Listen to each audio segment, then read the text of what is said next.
Oi pessoal, tudo bem com vocês? Eu sou a Gabriela, esse canal é o Último Juro. Hoje eu tô aqui nesse formato de vlog um pouquinho diferente do último vídeo, mas pra gente continuar conversando um pouco então sobre o leitor como metáfora. Pro vídeo de hoje a gente tinha combinado de ler então o segundo capítulo, né? A nossa parte 2 era o segundo capítulo, que é O Leitor na Torre de Marfim. Então a gente vai ter aqui a segunda metáfora do nosso subtítulo, né? A metáfora da torre. E confesso pra vocês que gostei um pouco mais do primeiro capítulo do que do segundo. Achei que ele foi mais fundo no primeiro capítulo. E nesse segundo eu achei que as discussões dele foram um pouco mais rápidas, né? Não vou dizer superficial, mas assim, não foi aquela coisa tão elaborada quanto foi aqui no começo, né? Mas enfim, então a gente começa aqui, é o Leitor na Torre de Marfim, né? Ele vai falar sobre a Torre da Melancolia. E aí a gente continua aqui com muitas discussões baseadas na Bíblia, né? Ele tem duas pinturas que ele vai discutir aqui no começo, duas pinturas do Bosch. Uma, ele vai falar que inclusive é um personagem que está na torre aqui na pintura, né? E aí a segunda é o Filho Pródigo aqui, né? Que ele vai discutir um pouquinho essas duas pinturas com a gente, e ambas estão relacionadas aos 7 pecados capitais. E ele vai começar a falar então sobre a preguiça, porque ele tá relacionando aqui a preguiça com essa atividade intelectual de isolamento, e que tem aí uma discussão sobre essa atividade ser uma atividade preguiçosa, que ele vai fazer aqui ao longo desse capítulo. Eu achei esse capítulo muito interessante porque ele faz algumas discussões que eu acho que são bem pertinentes sobre a figura do intelectual. E eu, por exemplo, com a minha escolha de viver uma vida acadêmica, achei que tem algumas coisas aqui que são realmente muito pertinentes, algumas coisas que mesmo hoje, em 2018, a gente ainda continua ouvindo falar sobre as pessoas que escolhem estudar, mas ele fez um balanço aqui também, né, e ele fala um pouco sobre o outro lado da moeda que eu achei muito interessante. Mas aqui nesse começo, então, ele ainda tá discutindo algumas passagens bíblicas e falando sobre os 7 pecados. Ele vai falar um pouco sobre peregrinação novamente, ele vai voltar nessa ideia de peregrinação que ele já tinha conversado um pouquinho aqui na primeira parte, que a gente conversou inclusive no último vídeo. E aqui logo nesse começo ele vai começar a falar então sobre melancolia. Ele vai falar sobre melancolia ao longo de todo esse capítulo, ele insere a ideia bem aqui no comecinho. Eu achei muito interessante que ele vai falar sobre a metáfora do cão aqui, né, que ele diz, até fez umas anotações, que ele fala sobre o cão, que representa isso de uma coisa meio maléfica, fala sobre preguiça, depressão, melancolia. E aí ele vai falar também sobre as diferenças do intelectual contemplativo e do intelectual ativo. Ele vai voltar a citar o Santo Agostinho aqui, com algumas passagens também. E isso de ser um intelectual contemplativo, que em alguns momentos ele fala que é uma coisa ruim, né, porque fica perto da preguiça e que tá mais perto do pecado. E o intelectual ativo é aquele que põe em prática uma ideia que ele também vai retomar no final do capítulo, que eu achei bastante interessante, sobre isso do intelectual que não fica só ali na Torre de Marfim, mas que tenta aplicar um pouco do que conhece, vai falar um pouco sobre política, mais um passo de cada vez, né. Fica difícil a gente não fazer as relações, porque ele começa o capítulo e ele já amarra o capítulo com as mesmas ideias, então começando a falar, já tô pensando no que ele terminou. E aí as ideias vão se bagunçando aqui. Mas enfim, uma coisa que eu achei muito interessante durante todo esse capítulo é isso da melancolia e desse sentimento, que é um sentimento de desespero, que eu acho que afeta muito as pessoas que tomam na vida a decisão de se dedicar ao estudo. É uma coisa um pouco desesperadora, principalmente quando a gente tem a noção do tanto de coisa que existe no mundo e do quão vai ser difícil chegar até a metade delas, entender menos da metade ainda. Então isso da melancolia é algo que tá realmente muito perto do leitor, e principalmente daqueles que se debruçam mesmo a essa atividade, tomam isso como uma escolha de vida. Tem uma passagem que eu gostei muito aqui, que ele fala: recolher-se à solidão com os próprios pensamentos poderia propiciar esse mesmo desejo pecaminoso de se erguer e, sem o conselho e a orientação de líderes espirituais, permanecer perigosamente insatisfeito. Então eu acho que esse sentimento de insatisfação, claro que aqui ele tá citando uma coisa que é voltada realmente pra religião, né, etc., mas uma coisa que eu acho interessantíssimo isso é esse sentimento de insatisfação. Ele fala que isso é um perigo, né, essa insatisfação, mas eu acho interessante que eu acredito que ela também seja uma grande motivação. Então, enquanto a gente tá insatisfeito, satisfeito, a gente ainda vai procurando, vai buscando conhecimento, vai buscando outros lugares, outras informações. Então eu acho que acaba sendo um equilíbrio. E aí, nesse comecinho, uma coisa que eu achei muito curiosa, que eu gostei muito, ele vai falar do São Jerônimo e ele vai falar da compulsão que o São Jerônimo tinha por conhecimento e por livros e por tudo isso. E eu achei isso muito interessante porque o São Jerônimo é o patrono dos bibliotecários. Fiquei muito feliz de ver essa passagem aqui. Gostei muito dessa referência dele. E aí ele fala que realmente São Jerônimo não conseguia abrir mão da sua biblioteca. Ele abriu mão de tudo em prol da religião e não conseguiu abrir mão da sua biblioteca. Então eu achei essa passagem muito interessante. Gostei muito de ver essa referência por aqui. E aí tem uma passagem que eu gostei muito aqui, que se eu não me engano é uma citação de Fausto, que ele fala: "Não tenho prazer em coisa alguma agora, diz ele, pois sei que nada sei." Poderia estar expressando o lamento de todos os seus confrades intelectuais. Então achei isso ótimo.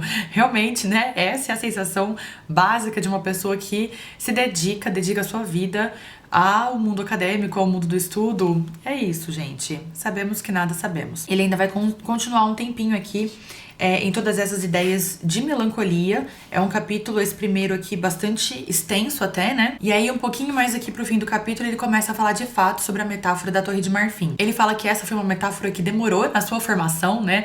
Pra, assim, se tornar de fato uma metáfora. E aí ele explica um pouco sobre ela. E ele vai falar, então, sobre essa imagem do leitor excêntrico, afastado, em um lugar inalcançável, um lugar longe da cidade, longe das pessoas, longe do barulho. Então, assim, aquela coisa bem de reclusão mesmo. E por isso essa torre, né? Essa metáfora da torre. E aí o que eu achei interessante é que aqui nesse momento ele ainda faz uma mistura do isolamento como melancolia, como depressão, como uma coisa mais ligada a um estado de espírito. E depois ele vai evoluindo para uma metáfora de reclusão, que é também, assim, um se afastar mesmo das pessoas, um se afastar das comunidades, para se dedicar ao estudo, se dedicar à leitura, se dedicar a isso, mas assim, com um certo afastamento. Então é uma evolução de um início que é um estado de espírito mesmo, de afastamento, para depois de fato um estado físico de afastamento. E aí na próxima parte aqui do segundo capítulo, ele vai falar sobre o príncipe estudioso, então ele vai dedicar um capítulo todo praticamente a Hamlet, do Shakespeare.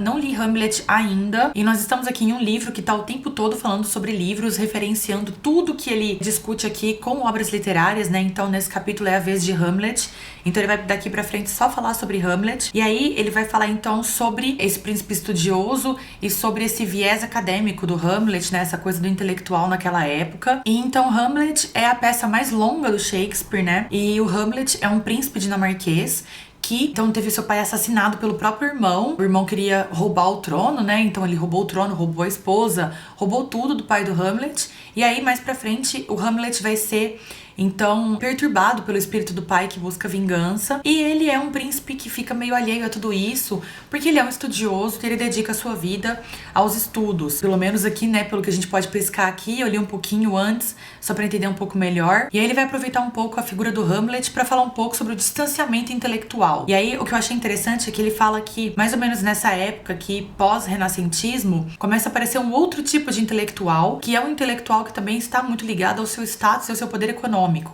Então é um outro tipo, né, com o seu estudo e com a sua formação também ostenta uma posição social. Eu achei isso muito interessante, e o que eu achei bem legal é que até então existiam muitas críticas ao distanciamento intelectual, essa coisa da torre, esse afastamento, esse desligamento do mundo.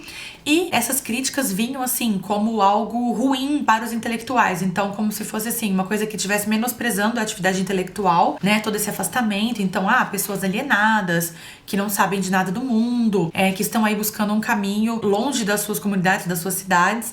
E, por outro lado, né, para tentar, então, contrabalancear aí essa ideia de afastamento, tem uma passagem até muito interessante que eles falam aqui até inclusive sobre o Hamlet, que ele vai falar que se você tira os livros dos intelectuais, não sobra nada. Então, tudo que a gente tem, a gente deve aos livros, e que se tirar os nossos livros, nós não somos nada, nós somos apenas pessoas que não sabem fazer nada. Então não é bem assim, né? Se você tirar qualquer instrumento de trabalho do seu trabalhador, ele também não vai saber fazer muita coisa, né? Mas eu achei interessante essa passagem. E aí que surgiu, por parte dos intelectuais, como um contraponto aí, né? Dessa coisa meio ofensiva contra os intelectuais, a ideia de massa, né? Então, para vir contra a ideia do intelectual afastado, arrogante, vem a ideia das massas. Então, Então isso daí são as massas também, que são ignorantes, que não entendem nada. Então ali uma guerra de egos entre as pessoas que tinham outros tipos de trabalho e os intelectuais que dedicavam sua vida aos estudos. Então assim, uma guerra de egos entre ambos, uns dizendo sobre o afastamento, outros dizendo que é uma coisa de massa, né? Aquela coisa homogênea, todo mundo igual, aquela coisa de bloco, né? Que a gente tem assim, as massas. E é uma coisa que pegou muito, a gente ainda usa essa expressão, mesmo agora em 2018, né? E aí, então, ele vai falar bastante sobre essa trajetória do Shakespeare em Hamlet e vai comentar alguns outros personagens também da história. E isso que chega um ponto em que ele tem que tomar uma decisão. Ele tá sendo perturbado pelo espírito do pai, um espírito de vingança, e que ele tem que tomar uma decisão. E aí ele já vai vindo aqui encaminhando pro final do capítulo, em que ele fala então sobre isso, do intelectual ativo e do intelectual que é recluso, que não quer se misturar. Então eu achei isso muito interessante, porque a gente ainda tem um pouco essa coisa do intelectual que não se mistura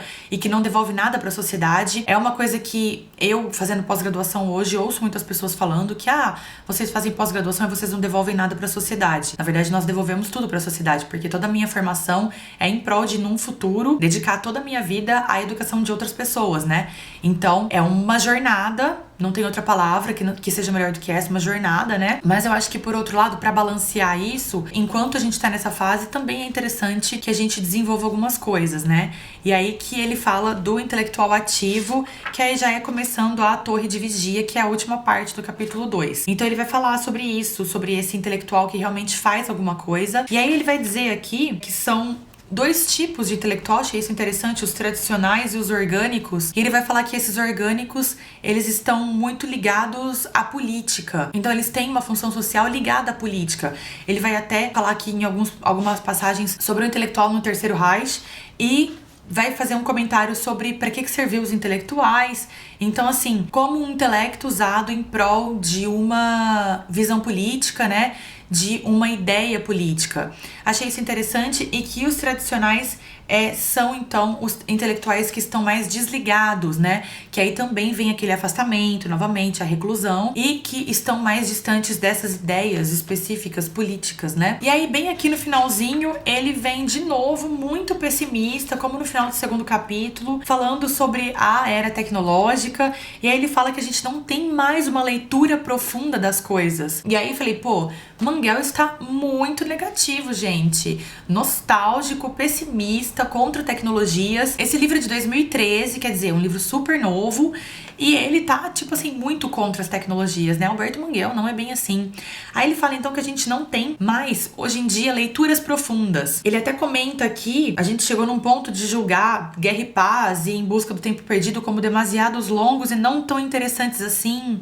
E ele fala sobre as discussões, mas, poxa vida, olha nós aqui em 2018, estamos fazendo o quê? Todo mundo lendo junto em diversos lugares do Brasil, ou quem mora fora em outros lugares do mundo. Sei lá, de repente acompanhando o ultiminho aí, né, gente?